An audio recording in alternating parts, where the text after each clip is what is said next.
Buli cyber didefinisikan sebagai tingkah laku yang dilakukan melalui media elektronik oleh individual atau kumpulan individu secara berulang kali dengan mesej bermusuhan atau agresif bertujuan untuk menimbulkan ketidakselesaan pada yang lain. Ini termasuklah dalam bentuk mengancam, memalukan atau menakutkan seseorang. Jenayah ini kebiasaannya melibatkan remaja, namun boleh berlaku kepada sesiapa sahaja tanpa mengira usia. Kami percaya terdapat beberapa faktor yang menyumbang kepada kegiatan buli cyber ini. Saya Ahmad Fazirul bin Ahmad Fardun. Assalamualaikum, nama saya Fazal Izzi bin Joni. Saya Muhammad Rizwan bin Roslan. Hai, nama saya Muhammad Fazli bin Zulkifli. Assalamualaikum warahmatullahi wabarakatuh. Nama diberi Alif Najmi bin Ahmad Azharuddin. Assalamualaikum dan salam sejahtera. Nama saya Ramdan bin Bahar. Assalamualaikum dan selamat sejahtera. Saya Muhammad Firdaus Alibi bin Ramji. Assalamualaikum dan salam sejahtera. Saya Muhammad Kasim bin Malasin. Terdapat beberapa faktor yang boleh dikaitkan dalam menyumbang kepada kegiatan aktiviti buli cyber ini. Faktor yang pertama adalah kegagalan ibu bapa dalam melaksanakan tanggungjawab mereka terhadap anak. Pada era moden ini, ibu bapa hanya mementingkan profesion dan kerjaya mereka sahaja, sehingga mereka mengabaikan tanggungjawab mereka terhadap anak. Hal ini menyebabkan seseorang anak itu kurang mendapat perhatian dan belayan kasih sayang daripada ibu bapa mereka.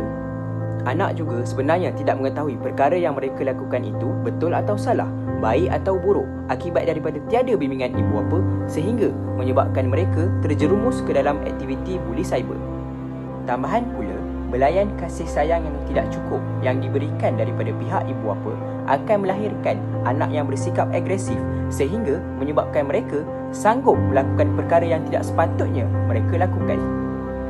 Seterusnya ialah kekurangan penghayatan nilai-nilai moral dan agama dalam diri pelajar. Perkara ini akan menyebabkan para remaja terlibat dalam gejala negatif seperti buli cyber ini. Hal ini kerana seorang pelajar yang mempunyai nilai moral dan agama yang tinggi tidak mudah terpengaruh untuk melibatkan diri dalam gejala yang negatif. Kelonggaran kawalan disiplin juga menyebabkan pelajar, terutamanya pelajar lelaki, menunjukkan mereka berani dan mengambil peluang untuk melakukan apa sahaja perkara secara bebas tanpa rasa takut. Dan kita akan pergi kepada faktor buli cyber yang seterusnya, iaitu mudah terpengaruh dengan rakan sebaya. Jika rakan-rakan remaja sekolah merupakan pembuli cyber, mereka akan terikut-ikut dengan rakan-rakan mereka supaya mereka mudah diterima oleh ahli-ahli kumpulan mereka. Hal ini akan menyebabkan aktiviti membuli cyber di media sosial giat dijalankan. Sosial media merupakan salah satu tempat penggunaan awam untuk mendapatkan maklumat dengan pantas. Oleh itu, ia amat berguna kepada sekelompok pembuli cyber yang berada di sekolah untuk menyampaikan maklumat yang tidak baik mengenai si mangsa kepada orang ramai. Seterusnya, masuk kepada kesan.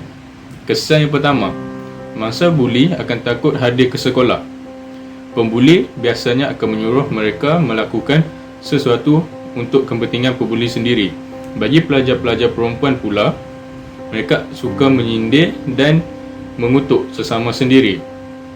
Perbuatan ini boleh menyebabkan mangsa tertekan dan ketakutan.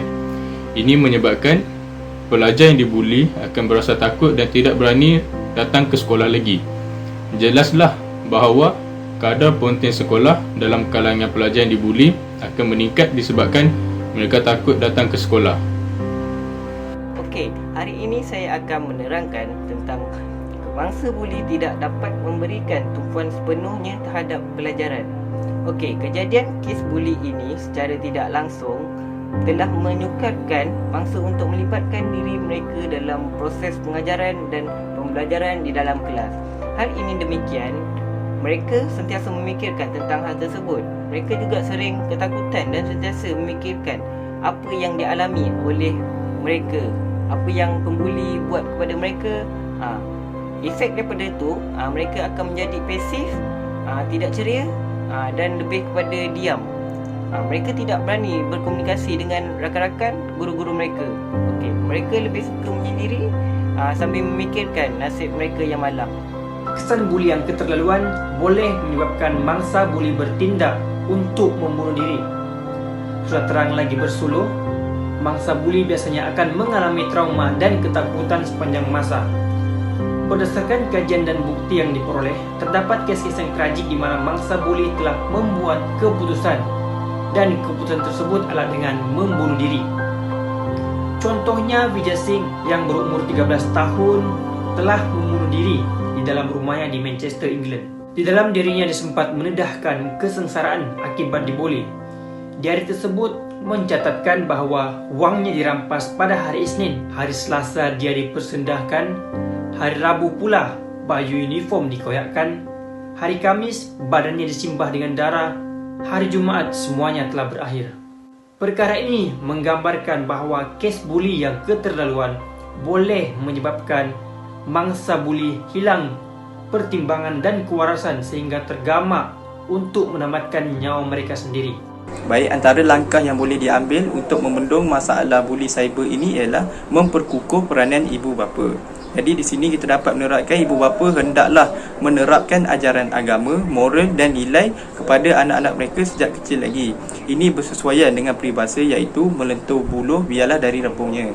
Dengan hasil daripada didikan ibu bapa ini, anak-anak akan mendapat kepribadian yang tinggi kerana didikan di rumah ini akan dibawa oleh mereka kepada di luar nanti.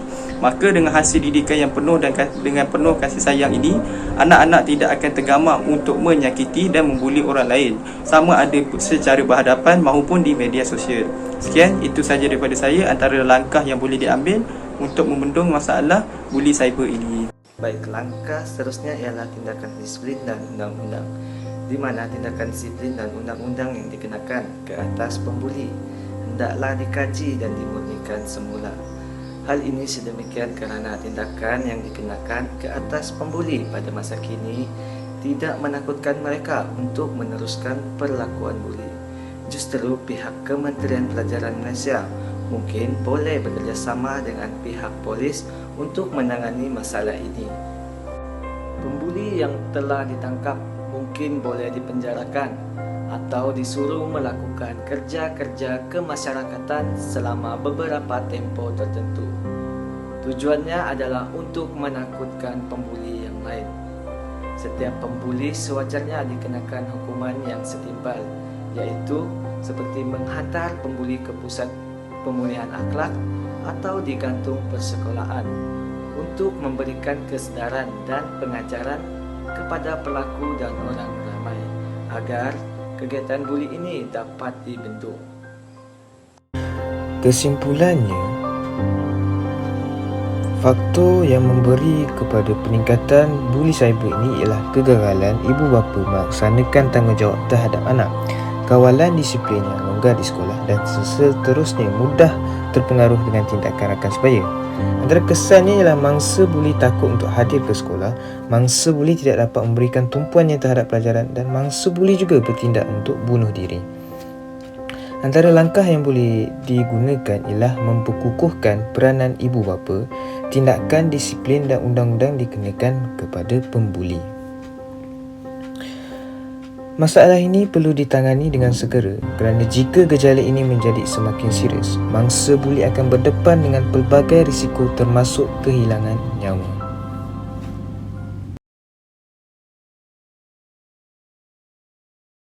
Assalamualaikum warahmatullahi wabarakatuh. Selamat sejahtera, selamat malam dan selamat berpuasa. Okey, pada hari ini saya dan ahli kumpulan saya akan menjalankan satu sesi temu bual berkenaan dengan masalah buli khususnya semasa pandemik COVID-19. Iaitu guru menggunakan platform pembelajaran dalam talian untuk pengajaran dan memberi latihan secara maya. Terdapat pelajar yang mempunyai masalah tingkah laku dalam menyiapkan tugasan yang diberikan.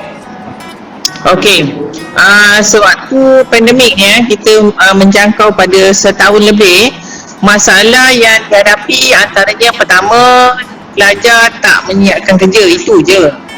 Yang kedua, kalau kita nak kaitkan dengan disiplin, sebenarnya ini fokus pada disiplin, betul? Okey, disiplin yang cikgu tahu, setakat yang cikgu tahu, sebenarnya masalah disiplin adalah satu masalah yang pelajar buat yang kita akan hukum dia, ya, kita akan bagi denda pada dia, kita akan bagi demerit pada dia semasa dia berada di sekolah saja. Dan kita tak boleh bagi apa-apa hukuman, tak boleh bagi apa-apa denda sekiranya mereka berada di rumah. Itu itu di luar tugas bidang tugas guru disiplin.